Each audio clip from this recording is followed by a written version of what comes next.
मुलांच्या उन्हाळ्याच्या सुट्ट्या सुरू झाल्या की त्यांना कशात तरी गुंतवून ठेवणं हे एक मोठं आव्हान असतं.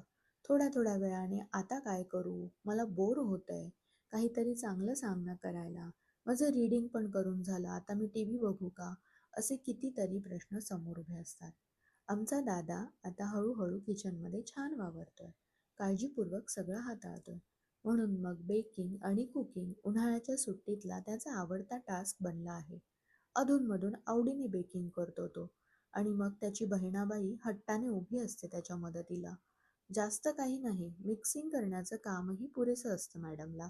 पण हो, ते तिला हवं तेव्हा करून द्यावं लागतं. नाहीतर मग वरच्यावर असलेला राग लगेच उफाळून येतो.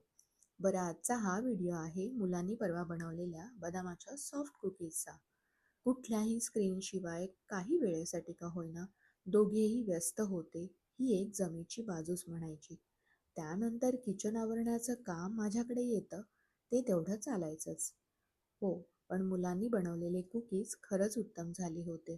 प्रमाण वगैरे सगळं अंदाजे घेतलं होतं त्याने. पण चवीला मात्र अप्रतिम झाल्या होत्या कुकीज. ती प्रोसेस करत असताना माझं लक्ष होतंच त्यांच्याकडे. पण हो, हे व्हिडिओज घेण्याचा मोह मला काही आवडता आला नाही. तर व्हिडिओ कसा वाटला ते नक्की सांगा. धन्यवाद.